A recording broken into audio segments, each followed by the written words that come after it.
Hey guys, just before this video begins, I just wanted to let you guys know I appreciate 100 subscribers. It's amazing. Never would have gotten here without any of you guys. I really appreciate it. Just never thought I would get here at all. This is surprising. Wow. So thank you guys so much for 100 subscribers. This is awesome. Just wanted to say a major thank you to you guys before the actual video begins. So yeah, with that all out of the way, welcome to the next episode of the Ed-ternal Summer, where we look at Ed, Edd, and Eddy holiday specials. Here we go. Hello, I'm the Media Wiz, because one art form wasn't enough, and welcome back to another edition of the Ed-ternal Summer. This time we're going to be looking at the holiday specials. Let's get started. Our first special is Ed, Edd, and Eddy's Jingle Jingle Jangle. We begin with some opening credits with music that sounds like they mixed the Ed's theme song with the 12 Days of Christmas.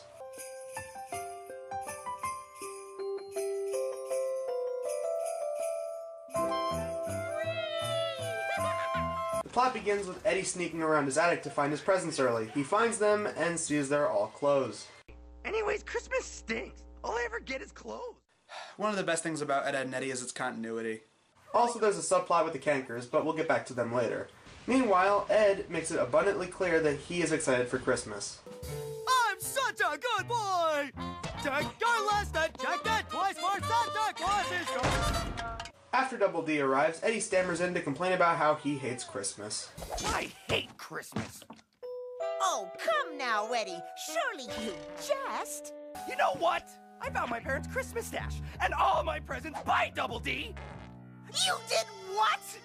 Oh, Eddy, how could you have been so selfish? Hello? I've never seen so many socks and the underwear. A kid shouldn't have to see that kind of stuff.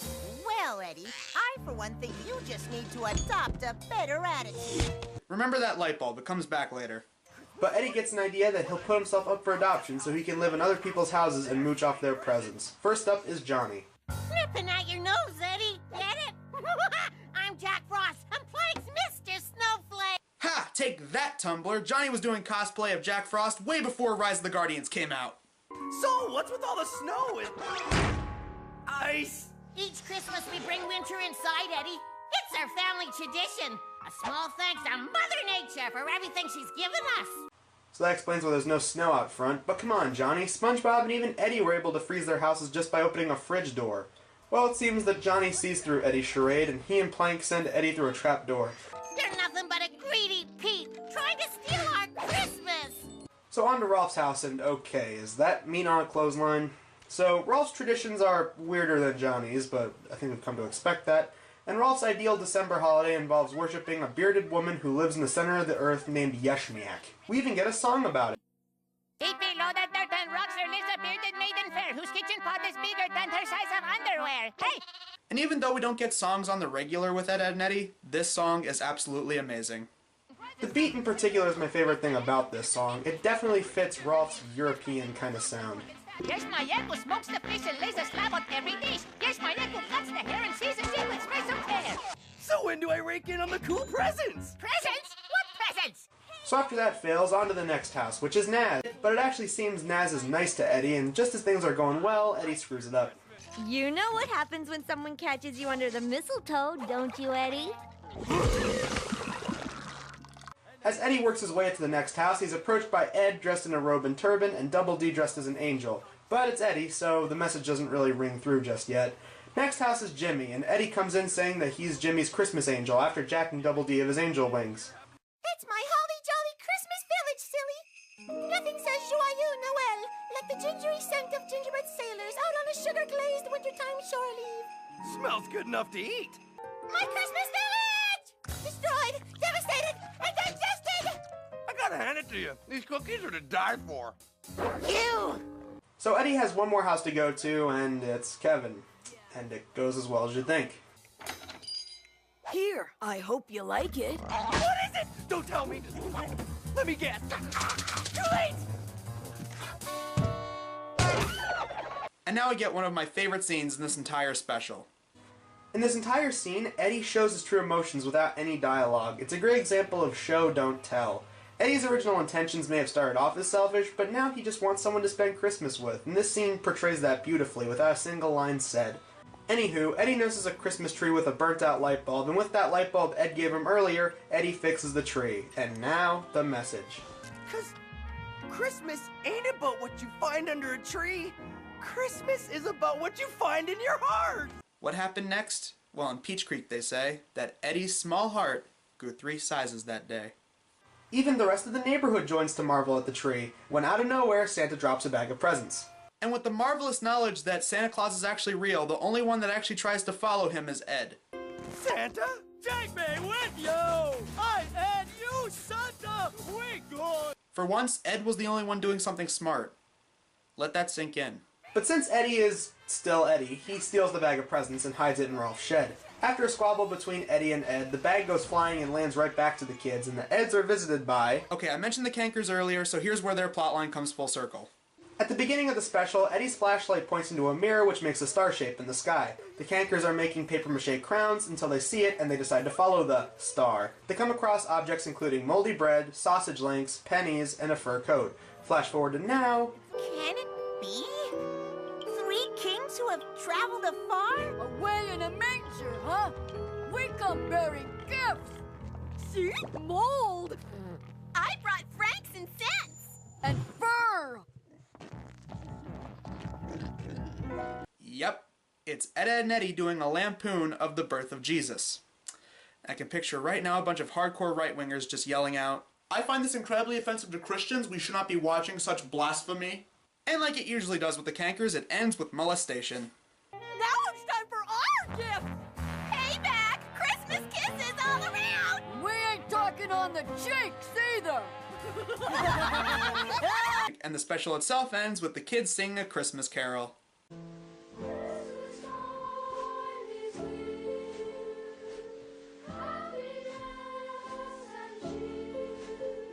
Not that song, but close enough. And that was Ed, Edd, and Eddy's Jingle Jingle Jangle, and yes, I really liked it. The Christmas tones clash very well. It's funny, endearing, entertaining, very emotional, and that ending though. They snuck religion into Ed, Edd, and Eddy. So yeah, I highly recommend Ed, Edd, and Eddy's Jingle Jingle Jangle. A year later, we got the Valentines Day Special, Ed, Edd, and Eddy's Hanky Panky Hullabaloo. And yes, the title is a sex reference. Sexual innuendo. After we see May Canker making Ed a Valentine's Day card, we see Sarah and Jimmy as Cupid angels. And they rhyme. When nature stares on Valentine's Day and greets the children with her splendor, suddenly their minds will strange and thoughts of love and words so tender. Our Eds then enter the story. As I'm sure you're aware, it can be quite unnerving to express one's come-hither feelings of amour. Yet this holiday conquers the upchuck of apprehension and allows one the opportunity to let that special someone know you care. Kind of surprised they make Double D very confident in this opening. I mean, usually they make him very shy around girls. I mean, Ed I understand because Ed thinks that girls are just a bunch of cootie machines. But Double D has a newfound confidence in this opening. I like it. May shows up and Ed freaks out more than usual. A customer. In your dreams, pal. Get this hunk of junk out of the hallway. Get to class. Oh, come now, Kevin. Why taint the emotional sincerity of Valentine's Day with a detention slip? That's for sticking up for Dorky. Wow, and Eddy always thought that Double D was a school suck-up. So Double D tries to be nice to May by giving her a card when this happens. Double D?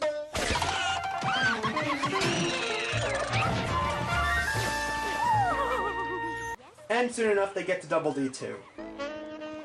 To my sweet lamb chop, won't you be my Valentine?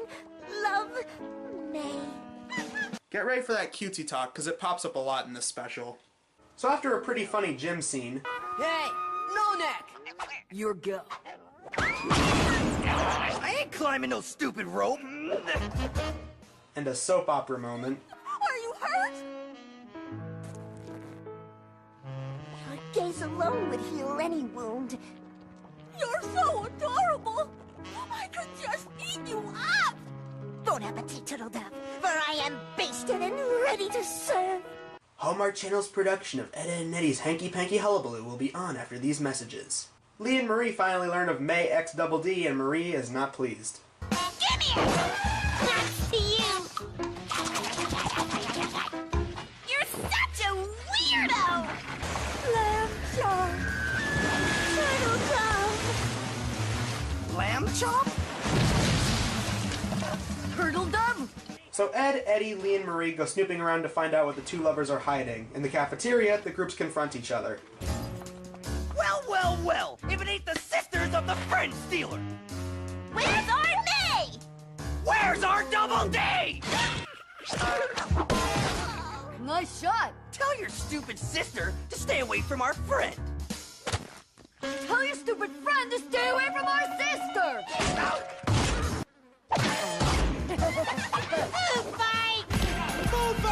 No! Just no. The respective groups try to pry the lovers away from each other until those Sarah and Jimmy Cupids show up and hit everyone with love arrows, except for Rolf, who was hiding in a trash can. Oh yeah, that's another thing I forgot to mention. Rolf really does not like Cupids. Rolf smells the impy scent of mountain sprites come to make mischief among us. Anyway, Rolf uses lemon juice in his eyes to see the little winged bastards, and uses a janitor mop to dispose of them, and proceeds to throw dirty water in everyone's faces, breaking up the best OTP in this entire special. Ed X the sandwich. Oh yeah, Double D and May also break up. And the special ends with the Eds cleaning the hallways for detention. In my opinion, this wasn't as good as Jingle Jingle Jangle, but I still find it entertaining. I think my only nitpick with this special is that it starts off kinda slow. The second half is definitely where things pick up, but with that said, the first half is entertaining. Including Cupids that hit people with random love arrows is a pretty good idea for a Valentine's Day special. All in all, not as good as Jingle Jingle Jangle, but I still enjoyed it. Now we get to Boo Ha Ha, which I reviewed before. And that review wasn't very good. It was short, not that funny, and I really didn't elaborate why I liked it exactly, so let's see if I can right those wrongs. This is Ed, Edd and Eddy's Boo Ha Ha. Eddie gets out of detention and announces to Double D that this is going to be their coolest Halloween ever. With that, we open with some pretty awesome opening credits.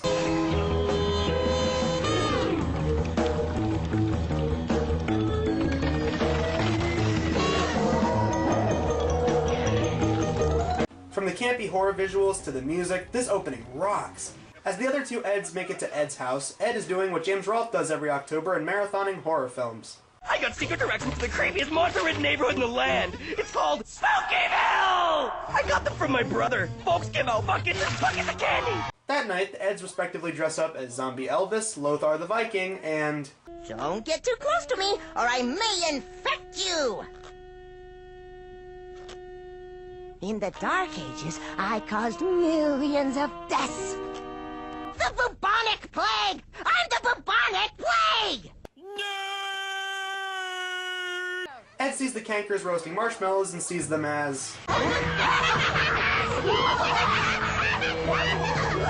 Wow, Hocus Pocus got a lot better.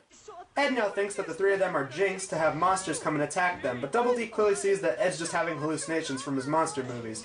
From here, Ed attacks random people who he thinks are monsters, like Jimmy dressed as an alien, Sarah who Ed sees as a vampire knockoff, and Naz as a Medusa. During all this, Eddie could care less because he's way more focused on Spookyville. Eddie, I'm becoming increasingly concerned with Ed's irrational demeanor. I fear the overdigestion and viewing such a distorted amount of tawdry horror movies has had an unfavorable effect on our friend. So, what's the next clue? Then they get egged by Kevin, who Ed sees as a headless horseman.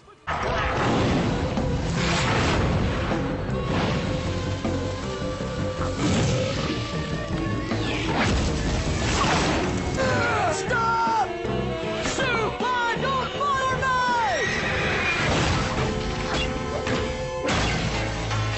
My bike! As they wander through the woods, they come across Johnny dressed as a spider, but of course, Ed sees him as a real eight-legged freak. Oh, great spider creature! We seek the path to Spookyville! Help us as we bring you offerings! Do the offerings please you? Are you kidding me? Yummy, yummy, yummy! Johnny gives them some directions, we get some more wandering, and they come across Rolf picking mushrooms, and Ed sees him as...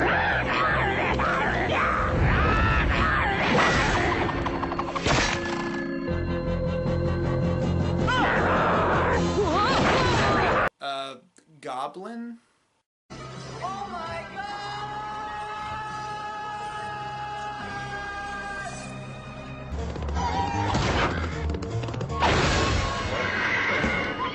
It is he! Frankenplank! Okay, Frankenplank is a good name and all, but come on guys, Plankenstein, it was obvious. They follow the Spookyville map a little bit more until they come across the Halloween town. when they eventually realize that it's actually the cul-de-sac and they just went in a complete circle around it. No, it's really your house. We've gone in a complete circle. We're back in the cul-de-sac. This is my house. Seems your brother tricked rather than treated you this Halloween, Eddie. The kids then show up to give Ed what for, but Ed sees them as monsters again, so he hides the trio in a hole underground, which fails since about a minute later the kids find them. They're ready to give the smackdown to Double D and Eddy, despite the fact that Ed was the one that hurt them, which is weird since usually Eddy is the one that does bad things and Double D and Ed are the ones that get the backlash. And we end with one more hallucination. Ain't Halloween so sweet? This is still my absolute favorite of the specials. The monster designs are great, the music adds a very horror slant to the usual jazz feel we get from the show, Ed's crazy antics are fun as usual, and my love of Halloween absolutely cements this as my favorite special. Good job, Danny and AKA crew. Creating monsters from all the characters. We did a lot of film, special effects and stuff to play on the B-movie aspect. And Ed in his spatula outfit, I couldn't sleep for a week. Now we get to the Cartoon Network Invaded special, The Eds Are Coming. Invaded was a 5-part series crossover event where each Cartoon Network show would be hit with its own extraterrestrial phenomena. Ed, Edd, and Eddy was the second in the lineup, after Foster's and before My Gym Partner's a Monkey. Either go watch this entire 5-part special, or go watch Nordy's review of it. The special begins in Jimmy's dreamland. Everyone is friendly, everything is made of candy, and the sun is voiced by the show's creator. Good day, Jimmy. Good day, Mr. Sun. Just as things seem to be going well,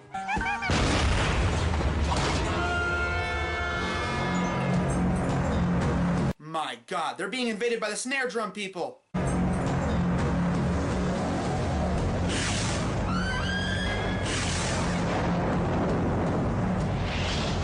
Jimmy wakes up and Sarah tells him that he had a nightmare. How many Billy Bomb bonbons did you eat before bed, mister?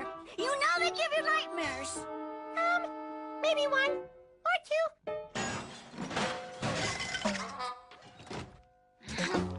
Huh, this is the second time a character's had a nightmare in this show because they had a late night snack. Meanwhile with Johnny, he notices a green light emitting from Rolf's house, and if this was a real horror movie, Johnny would definitely be the first one to die. Much later, Johnny, whose face is now sunburned, rallies the others to tell them about flesh-eating aliens invading Rolf's house. You'll believe me. This flesh-eating alien's invading Ross House, Double D. He said so. He did. They don't believe us, buddy. They don't believe us. I believe you, Johnny. Big deal, says this guy. They then investigate Rolf's house. Hey Johnny, apparently Rolf's family also believed bringing snow inside for the winter. Nah, the house's perimeter is just incredibly hot, which explains Johnny's sunburn.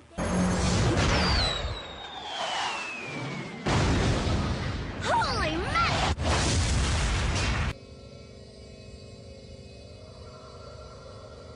What in heaven's name is that? Sadly, no, that thing is not voiced by Voltaire. What does hatch out of there is Ed in his underwear talking gibberish. Kevin says they must advise a rescue plan for Rolf, and Double D volunteers to research the alien menace by using Ed's comic books. Why? Because comic books are awesome. After some hilarious shenanigans. Seriously though, if you haven't watched this special, go watch it by yourself. This whole basement battle preparation is easily the best scene in it. The kids go off to war, and it goes as well as you'd expect. Take a whiff of this, you bad aliens! I did it, Jimmy! They got me! Quit there, Bailey!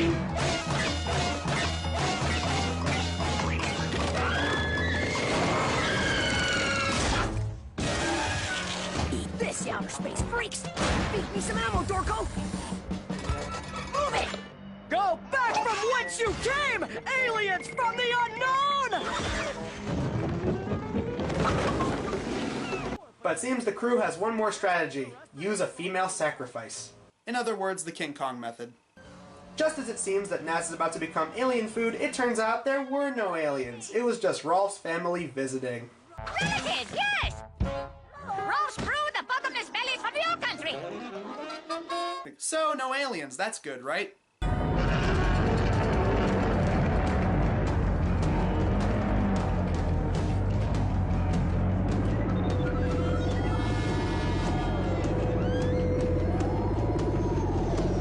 Oh, well, aliens are real then. So if you're paying attention, kids, fairy tales aren't real, but the Tooth Fairy, Santa Claus, Cupid, and aliens are real. Yeah, this special was good too. It's kind of hard to rank this one compared to the other holiday specials since this was made for a crossover event, but there's still a ton I like about it. I like the atmosphere they have going on, the alien imagery is very interesting, and I like the fact that the neighborhood actually teams up to try and save Rolf. All in all, yeah, I like this one. Next time on the Ed-ternal Summer, we'll be looking at Ed, Edd, and Eddy based music. I'm the Media Wiz, because one art form wasn't enough.